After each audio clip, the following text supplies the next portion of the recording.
Hello, everybody. Happy Tuesday. Obviously, it's the end of day one. I know we're all anxious to get a bite to eat, to drink, network, but I'm so excited to be here with all of you today. We are going to be talking about, about Zoomers, aka Generation Z and social responsibility. And for those who do not know, it's okay, no worries. Well, now it's actually a two-person chat, so it's consider it like a fireside, if you know what I mean. But as I mentioned earlier, I am Yesenia Reynoso. I am the founder and principal owner of Why Communicate, which is a small communications firm that assists clients in establishing and maximizing their brand presence through in-house corporate communications. So consider us your in-house corporate communications department. We have a heartbeat of a department. We have a mindset of a department. We are an internal in-house corporate communications department. And I am so excited to be here with all of you today. And I am going to get this incredible gentleman to introduce himself. So welcome officially to Las Vegas, sir. Thank you very much for the invitation. My name is Luis Antonio Diaz, CEO of Blue Creative Digital Technologies. We are a Web 4.0 and AI development agency based out of Miami, Florida, with offices up in the very cold Montreal and Toronto, Canada. So thank you for the invite. No problem, Luis. And the mention of very cold, because I'm actually from New Jersey, but I'm within striking distance of New York City. So unfortunately, this winter has not been kind to us at all. I so want to go to Miami. Warm It's not bad. beaches. It's not bad at all. I'm not gonna lie. I'm not gonna lie. Well, anyway, Luis, it's great to have you here. And inadvertently, this has now become officially a fireside chat. And we are, I think this is better. right? I think this is better. It's like much more intimate, to say the least. And now Yeah. we could really, get into depth about Generation Z, also known as Gen Z, the Zoomers, as I like to call The it. Zoomers, Lord have mercy. Zoom. So I think it's really, I think it's one of those topics, especially like regardless of industry sector, that we're all very curious to learn more about, especially when it comes to social responsibility. Because I think if there is one thing that we can all agree upon is the fact that Gen Z is actually socially driven. Correct. And so one of the questions that I actually have that we can definitely kick off is about the expectations with Generation Z, especially in a socially driven market. So, Luis, how has Gen Z's expectations for social responsibility reshaped brand storytelling and marketing strategies? It's very funny you talk about that. So when I'm not busy enough running a software development company, I am a graduate level instructor at McGill University. And one of the courses I do teach is in marketing and branding. And I think that one of the challenges, so we were just filming a podcast outside. and, and one of our guests said, you can't bring everything to your work. You have to leave part of yourself outside. And I think that that's the challenge that we're seeing now with Gen Zs, where every brand that they consume, they have these high expectations that they have to be everything that they are. And if not, they're not aligned with their requirements and with their ideals. And as such, let us cancel them. And I truly believe that that's a very hard game to play. If you are a brand that is trying to play that game, good luck. Because the number one thing I say when I walk into one of my classes is, you're not pizza. You're not meant to please everybody. You're not. And so as a brand, you cannot be good at your brand, answer the requirements to your market, meet your investors' expectations, make sure that your bottom line is covered, and then on top of that, make sure that you're meeting every single expectation of your target market. And I think that that is a challenge that we've seen time and time again. And it flips on both sides. I mean, we saw it in the beer wars. Right. Yeah. We also we saw it during the brands that associated with BLM, Yeah. and or the brands that decided to stay silent during BLM. Yeah. So I think it's one of those situations where sometimes no position is a good position, which also opens a whole other can of worms. Yeah. I think you made a very interesting point, because if there's something that I've known about Gen Z is that on top of them being as purpose oriented and socially driven, almost kind of like similar parallels to nonprofit organizations, I think Gen Z is extremely particular and perplexed as to the kinds of brands that they want to follow. Obviously, they're going to align with organizations that are directly aligned with their interests, their values, and their morals. And so this is a kind of a this is the kind of a generation that is really looking for authenticity. And this is something that I always tell my, whether it's in corporate or entrepreneurial, to senior executives, internal, external partners, about the importance of authenticity, because in storytelling, the heartbeat of the story is the why. The why is what's going to draw people in. And especially with Gen Z, they're looking for that why specifically. Why should I invest in your product? Why should I be interested in what you have to say? And so, based on those parameters, that is how Gen Z practically identifies the brands that align to their interest. I think that as a brand, the number one challenge you're going to have in aligning yourself with the why is that Gen Z is a generation that is digitally native. And so, because of that, they expect that the agility that exists in changing your opinion online should be reflective of the brands that they actually cooperate with. And the problem is when you have multi-million, multi-billion dollar companies, organizations that span the globe, not just a specific market, it's very hard to create a uniform targeted messaging. Yeah. Coca-Cola, if you look at it on Twitter and on social media, they have Coca-Cola United States, they have Coca-Cola Canada, they have Coca-Cola India, they have Coca-Cola China. They have granular levels of media communications as a brand. And so it is very hard to have a uniform message, yet social media spans the world. Yeah. And I think that that's the number one challenge. And I find that at that point, brands may be better suited going granular. When they go granular and they Yes. understand what is it that they want to sort of like represent in their niche, Yeah. that may be more than enough as a brand association. Because again, those that try to step outside their lane usually will get penalized for it. That's right. And also, when you look at it from that standpoint, and it easily paves the way to the next question, which is about authenticity, I think it's really important for us to understand that today we are living, Gen Z is one of the most, starting with Gen Z, and now we're moving to Gen Alpha, Gen Beta, but Gen Z is one of the most diverse and multicultural demographics, that we have seen.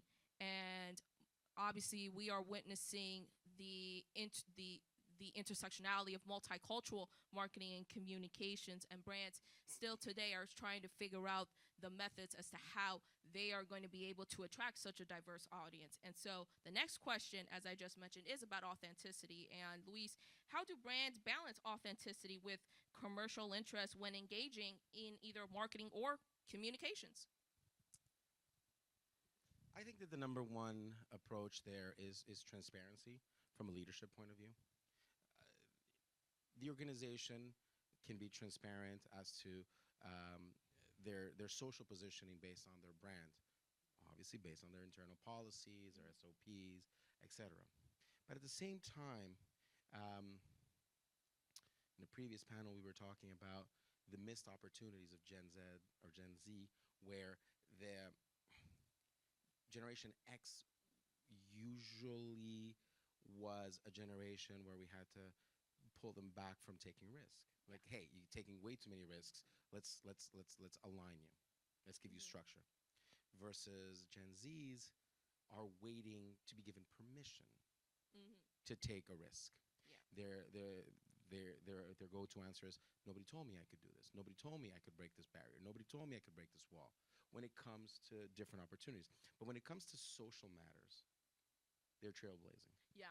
They're trailblazing. And so at that point, I think that I want to call it agile leadership is identifying jointly Mm-hmm. with their staff Mm-hmm. what are the core subjects that matter to the staff, and then see if they align with the corporate values. Yeah. Because it is very possible that Coca-Cola may not want to get involved with Yeah. trafficking of Exactly. puppies. Yeah. You never know. You never know. But at the same time, there's other subjects that they will align Yeah. through corporate values. And they said, listen, you are our team, you are our staff, you are part of our extended corporate family. Lead the charge. Yeah. And I think it's also, quite fascinating, that you mentioned transparency, because if there's something in corporate communications, that we talk about, it's credibility, establishing your reputation in that specific market. And it takes years through many different types of corporate communications avenues, whether it's traditional with media relations, digital, social media, which we're going to touch upon a little bit later, email marketing, and so many mediums now. Gen Z now has a plethora of options where they can actually establish themselves in the market, but also find credible sources, people who they can rely on. If you can, let's say, especially if you're establishing yourself in a diverse market, and if you do the research, you engage with them and you develop messaging in their exact voice and tone, actually being transparent and being, truthful with your intentions, it's, you're going to capture their attention, especially with causes that are very much connected to Gen Z. Obviously, there's so many of them. It could be ranging from climate change to poverty, homelessness, BLM, as you have mentioned. There is, and especially this is we're at a very particular time, Luis. In an era where we're not only dealing in a politically, divided landscape, but we're also dealing with an overwhelming amount of information overload. Lots of misinformation, disinformation, and the urgent need to reintegrate media literacy into our platforms as well. And so the next question, that I want to go into is about misinformation. And so in an era of misinformation and a politically divided landscape, how can brands ensure that the messaging around social causes is not only credible, but backed up with action without alienating audiences? That's a very good question, because that's something that's applicable to everybody, from Betsy's cupcake store to the biggest company in the market. And I think that when an organization is able to identify a purpose that can lead to a social cause, I think that that's when the brand will exude naturally and organically an alignment with a cause. And I think that that's very important, because, again, I use an example. Coca-Cola is going to come in, and Coca-Cola consumes the most amount of water in the world. They can't turn around and be like Water Conservancy type thing. They can, Yeah. but it has to align with their brand. Right. And so I find that in my past life, when I worked a lot more in marketing and a lot less in the stuff that I'm doing now, the number one challenge that I would have with people is, I want a social media account. And we need to win the social media battle, because people need to know who we are. So social media, obviously I'm aging myself, but I have to have a social media account on everything. So I'm going to open an Instagram, a Facebook, a this. I'm like, why? Why are you going to open so many? Yes. Why? I mean, if you're not going to do one properly, why are you going to do five terribly? Exactly. And I really like that point you just mentioned, Luis, because in communications now, with so many communications medias, brands automatically assume that they have to be on every single platform. But the truth is, you don't. You only need to be on communications mediums that are in direct alignment with your values, and you're going to be spending an ample amount of time in there. If there is one thing that I think everybody should know here, is content, content, content. Content is absolutely everything. And when it comes to Gen Z, this demographic is so very content heavy, with not only what they engage in, but also with what they share and they reshare. And also, this also ties in, again, to the fact that brands have to be authentic, especially nowadays. Now we're seeing so many, not only so many brands, taking a step back on core societal issues. And I'm sure everybody has seen what's happening recently with the rollbacks of diversity, equity, and inclusion across all industry sectors. But I think this is also a time where people are now starting to realize which brands are actually genuine in what they talk about, and more importantly, implementing actions versus performative. Because if you have an organization that is not fully, from top to bottom, 100% fully engaged in actually talking and implementing these types of social responsibility policies and protocols into their business structure, then there was no point in the first place for them to actually be involved. It's all performative, and Gen Z can easily sniff that right out of the water. And I think the big mistake that a lot of organizations did is they created a policy rather than integrating purpose into their brand and purpose into their business model. And I think that is the number one challenge. Again, we look at how Walmart, and everybody was aghast with how Walmart, backtracked all their DEI policies. But at the same time, where was their purpose and what was their social angle? So I find that once again, and I'll use it's a very bad example, but Walmart, who could be considered a department store type thing because they have different departments within, they just added another department, which was DEI, to their policies, and then the DEI popularity faded, and they phased out that product alongside, your favorite but underselling cereal. And unfortunately, when we don't have purpose built into our brand, these things will happen.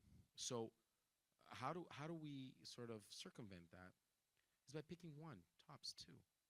I mean, the reality is that no organization is perfect, nor anybody should expect their organizations to be perfect. I'll give you an example of what we do. So we're in technology, and people will ask me a gazillion questions about what we do and how we do this and how do we do that. Well, listen, the reality is our purpose, our raison d'être, is very different than how we try to make a difference in our industry. In our industry, we are minority owned. That's just, it's circumstances. I mean, if people really want to congratulate that, well, amen. But that's just a circumstance of who the ownership is.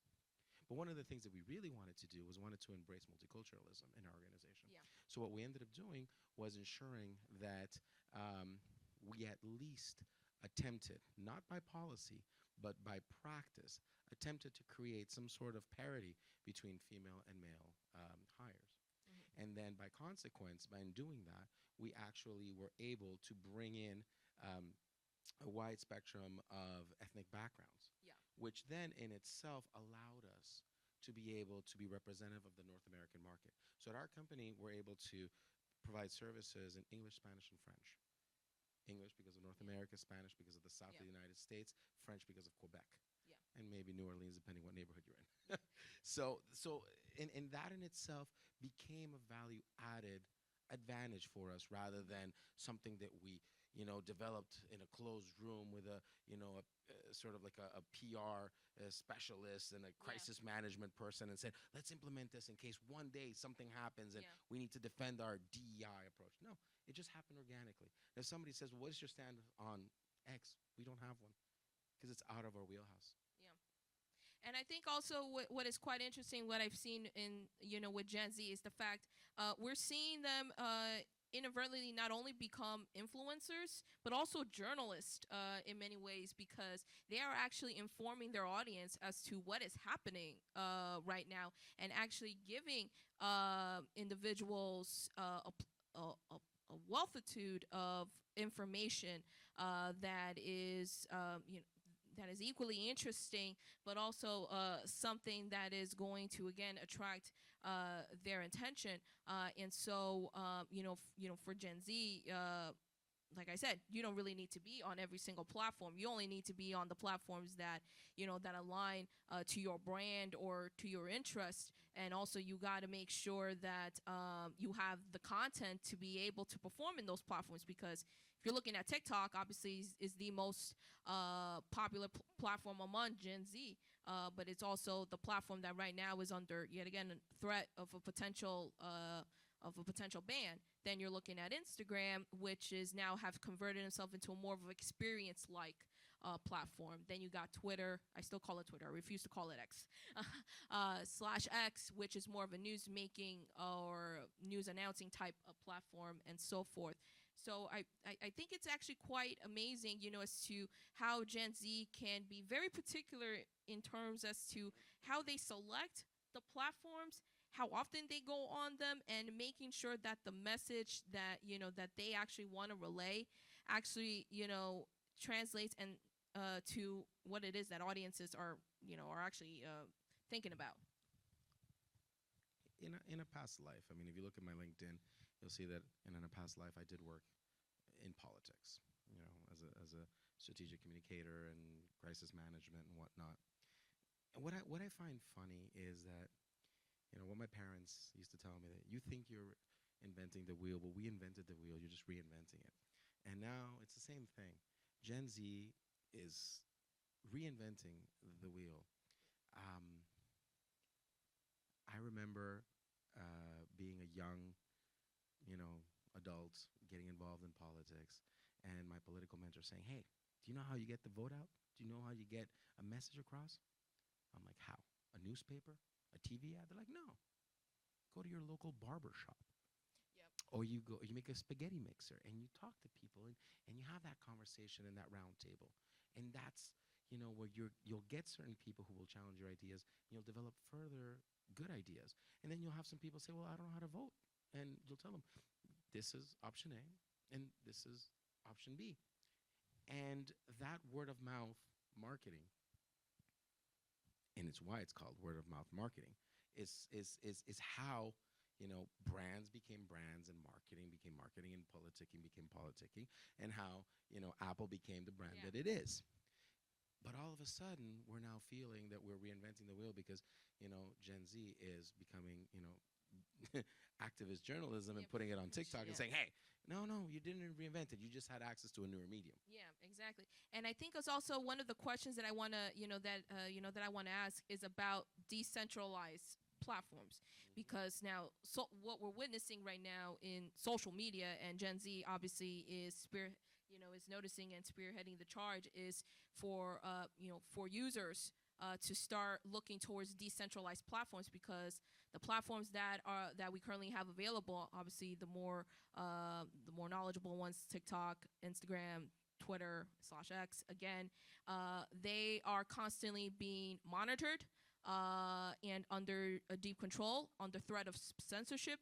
And so now Gen Z is taking notice, and now people are starting to transition over towards decentralized platforms where they will have 100% total control of the content that they're putting up there. And so, Luis, my question to you is about decentralized platforms. So, what are the risks and rewards of brands embracing decentralized platforms and Web3 in order to support social causes?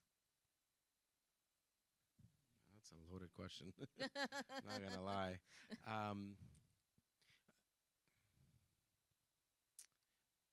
this is my own personal belief that I do not believe that there is um, an obligation to sustain and maintain data when you put it online, right? A secret is best kept secret. And so the reality is that a social media platform is meant to drive popular, trending content. And that is what the algorithm is made for. Mm-hmm. Let's call a spade a spade. It was never meant to be factual. It was meant to push things that trend. It was meant to push things that are, popular, convenient, and believing or demanding that social media, turn around and all of a sudden change and become purely about facts. Is like turning around and saying, "Well, listen, my car is not convenient anymore. It needs to fly." It was not meant to do that. And I think that at that point, we need to create newer platforms. Yeah. that will allow us to do what we want it to do. We cannot just take the platform because we expect it to do everything. It doesn't do everything, and then we criticize it because it doesn't do everything. So I think that that is the number one challenge. Beyond that, yeah, we're starting to look at decentralized platforms, but by consequence, they're going to suffer from the same situation because there's a couple of things that go into decentralized platforms. One, who's going to pay for them? Who's going to maintain them? And so they work on critical mass. And critical mass goes on what's popular, not what's accurate. And I think also one thing as well, Louise, that I would like to point out as well is brands love control. They want to be able to control their narrative. And so what we're witnessing, at least on the communication side, is that now with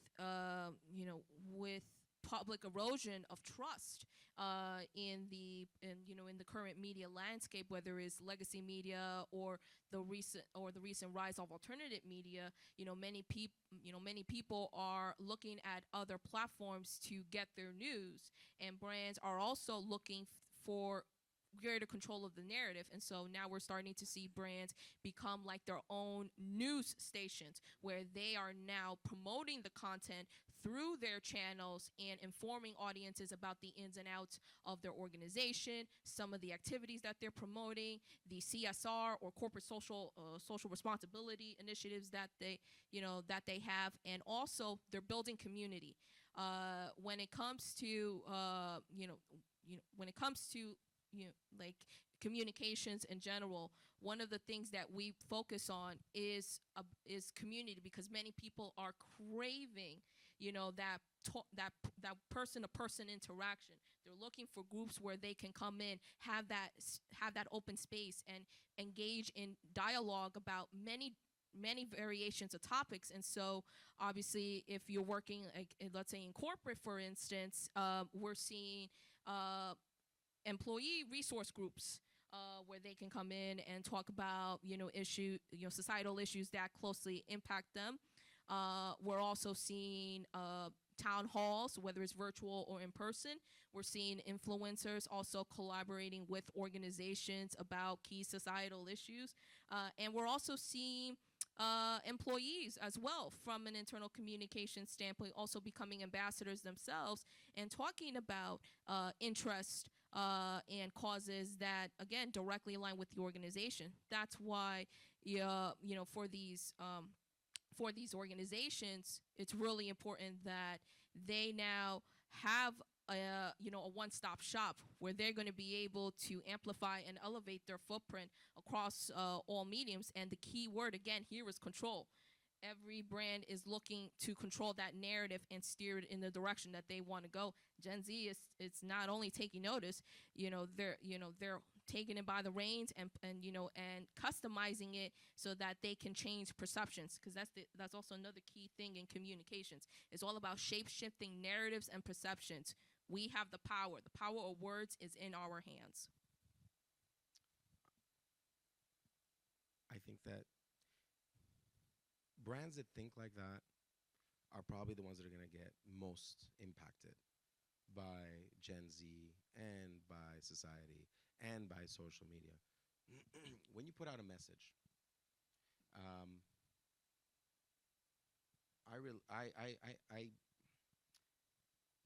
let me give you an example of how I visualize it.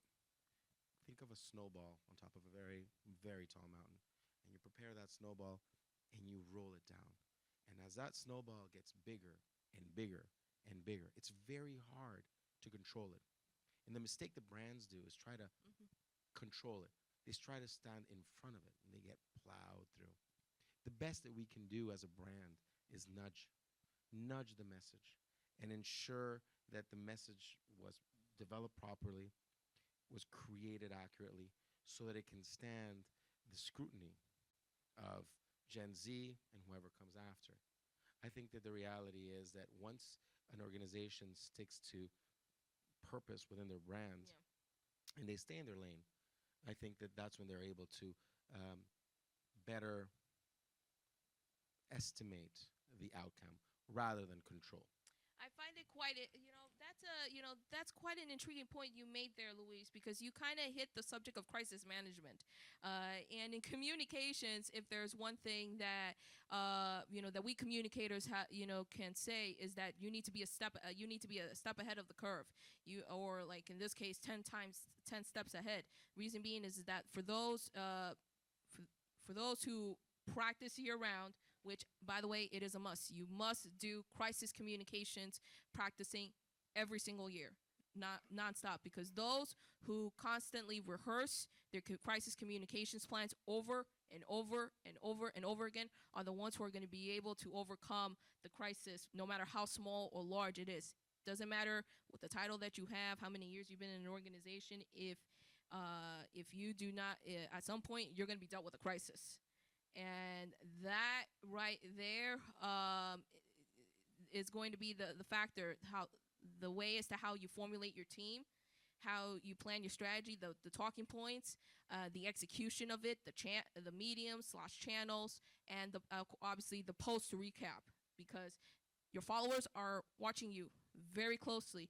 And so I really think that is an important point to hit home. And Luis, I think we can now shift to the next question, which, let's say we might have already touched the subject, but we can elaborate on it further. Is that what should brands do if they ever get caught in a cultural or political controversy that is related to their social responsibility initiatives? What should they do? That's also a loaded question, and it goes back to your crisis management. It is my academic background, crisis management, Yeah. and like you said, you have to practice it all year round. It's like practicing fire drills at school. You have to do them on a regular basis. If you don't do them on a regular basis, guess what? When somebody pulls the holy shit handle, nobody knows where to run to. Yeah. And so the reality there is that protocols have to be built. Um, a messaging has to be established. A crisis guru has to be developed so that they can centralize information. But let's talk more practical terms. Um, what happens if a brand gets caught offside? Well, there's two scenarios. From a leadership point of view, I split it up between my crisis guru who's going to handle that fire. But as a leader, I'm looking already at the end of the fire. And what did we do wrong, and how can Yeah. we change it? Because the reality is, if this fire is burning, we did something terribly wrong internally, and that is that opportunity to realign. Is that opportunity to make sure that you're not getting caught offside, and you're not caught trying to be pizza and trying to please too many people at one time. Remember, nobody's pizza, and so the challenge there is when you realign, you have to look at the gap that you have between where you are and where you want to be. And then you have to realize if where you want to be is where the organization needs to be. And I think that's the number one challenge. I remember eons ago in a past life um, talking to someone who was trying to hire me as a consultant. And they were telling me that they needed to sell to a demographic of 25 to 35. And that was their focus. And when we did a whole sort of like Yeah. analysis, they were selling to a market of 35 to 45. But they really wanted to sell to 25 to 35. And I went to them and said, why? Why do you want to do this? Why do you want to change it all up? Because that's who we need to sell. And I told them, is that who you want to sell to? Because that is not who your company is selling to. And so what you're running the risk right now is to alienate your current bread making target market in order for a Hail Mary of another market. And I think that that's what happens in social media, and that's what happens in our communications and our branding posturing. We try to have too much be reflected in the brand, you know, when a running shoe is just a running shoe. When a running shoe does not care how you vote, and a running shoe doesn't care if you get up in the morning at 6 a.m. and run alone and jog and work out, or if you just go and you play hopscotch with your kids after. And so I think that that's the reality, is identifying what you are as a brand, what you represent as a brand, because that in itself will probably get more acceptance from Gen Z than if you try to be too much all the time. That's why you need to be authentic and genuine in who you are as a brand and what you represent, because it takes years to build your reputation, and it can come tumbling down in 3 nanoseconds over one small or large mistake. I have seen brands who have established themselves in their respective markets for many years, just for their reputation to quickly collapse within 5 seconds. And I remember there were two quick experience that I'm willing that I'm willing to mention through my past corporate career. Obviously, the first one, I used to work in nonprofits. So one of the nonprofits I worked more recently was a prominent nonprofit. I worked in their health equity unit, where we are providing health services, free, cost-effective, affordable health services and health education to low-income neighborhoods in New York City. Well, they were planning to do, unexpectedly, they were going to do an event about 1 month prior to the actual date. It was extremely unprepared.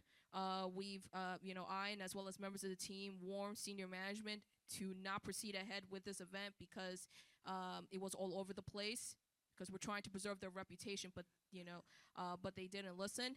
And then literally just, the planning, went ahead until it hit a major roadblock 4 days prior to the event. They were not able to obtain the permit in time to close the street. Yeah, and so because of that, they had to cancel the event.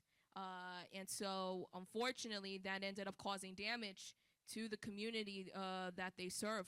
The organization had to put up an ad at the time, telling them that it was postponed, and the team immediately had to go into crisis communication mode.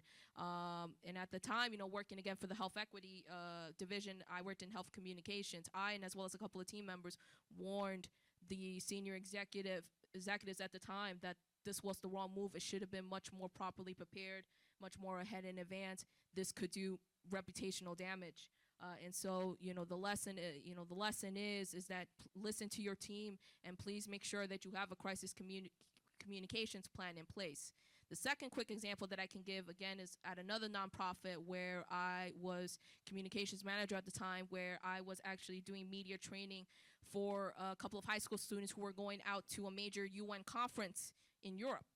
And so I had to give them major media talking points, not only about sustainability and climate change, but also what to say and what not to say to the media.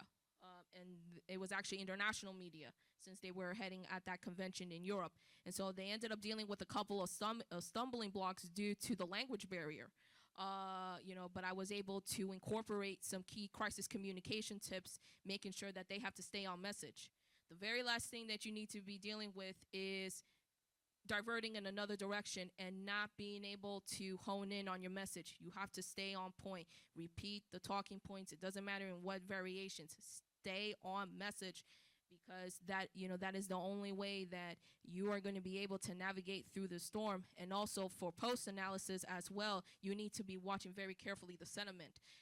Social monitoring, listening, listening to what your viewers have to say, and taking accountability for your actions. Those who admit their wrongdoing and what they have learned from these experiences are the ones who are going to be coming out on the other side relatively unscathed. And so, Gen Z is also realizing that there are organizations who are not taking accountability for their actions, and it's turning them off. And so they rather align with organizations who actually admit their wrongdoings and what they are doing to rectify themselves and the lessons learned. I think that one of the coolest things that I've seen out there with certain brands is they try not to control the narrative. Rather, they try to create the forum and the opportunity for the Gen Zs to become ambassadors and become, the leaders of the opinion, making them almost mini thought leaders. And by creating those platforms, I've seen the Gen Zs feel more engaged. They feel more engaged. Yeah. They feel more heard. And that's, at the end of the day, what everybody wants. Gen Z all the way to the boomers. They want to be heard. The only challenge is that how we want to be heard is very different. Yeah, and I think we're dealing right now, Luis, is that we're in a heavily narrative-based society where, unfortunately, due to the politicalization of this climate, there are many people who, unfortunately, are reserved to their own respective bubbles and are not engaging in open dialogue and trying to understand different perspectives where you're coming from. Because again, everybody is protected, in those spaces, and so I think it's really important that we, especially with Gen Z, you need to have these organic conversations. You need to listen and have an understanding as to a difference of opinion, and figure out why they feel this way, and what can we do to work together in order to come up with a valuable solution. Because there's, with so many problems happening right now, it is really important to have these types of difficult conversations, no matter how uncomfortable it is, in order for us to be in order for us to get comfortable with tackling hardcore societal issues, especially those that have constantly demonstrated root causes. You got to be uncomfortable, and I think Gen Z is pushing people to get to that uncomfortable territory, for them to acknowledge, like, hey, we actually are dealing with something very serious here. We acknowledge it. How are we going to uproot it and create a much more tangible, sustainable platform? I mean, you said it well. I think that the challenge there is going to be um, creating the sense of of structured opportunities where Gen Zs feel comfortable talking about what they expect. I think that that's the challenge that any organization has, because the fear is that when you open that can of worms, we deviate from the actual objectives of the company, Right. and we start talking about things that have nothing to do Yep. with the bottom line. And I think that is going to be a struggle of Gen Z. I don't think there is a solution. I think that's a future generation solution. Mhm. But I think that at the Gen Z level, it's brands and companies have to accept the Gen Z for the talent and the raw creativity and the power that they bring to the market, and understand how to talk to them and harness that raw power in order to make it applicable to their storytelling. I find that the opportunities are there. I find that the risks are there, but the companies that excel in the next 10, 20 years are going to find that formula to be able to, tap deep into their Gen Z pool of talent and be able to say, okay, how do we drive our message through properly created narrative storytelling that really engages with, not just Gen Z, but a generation above and a generation below. And I think that it's going to be a beautiful time, because as the mediums change, we will also see that what Gen Z targets will change. And unfortunately, there is no answer. Rather, it's a case by case. And I'm blessed to say that we don't have it perfectly figured out, but we're on a good path. Yeah, we are, and I think we have 2 minutes left, so I'll wrap it here. I think we are at a time where now storytelling itself is undergoing a metamorphosis, and storytelling is not only becoming much more authentic, it is actually paving the way towards action. Storytelling is story doing, and Gen Z has figured out the formula. And so they are now looking for organizations who are not only adaptable in the stories that they bring, but the tangible solutions that are going to pave the way to those actions, in order to build a society and an ecosystem that is based on inclusion and equality. Absolutely. Yeah, and so I know we have 1 minute left. Do we have any questions Yes. from the audience? Any questions? We have a question back there. Yeah. Oh, look at that. Yeah. True North, baby.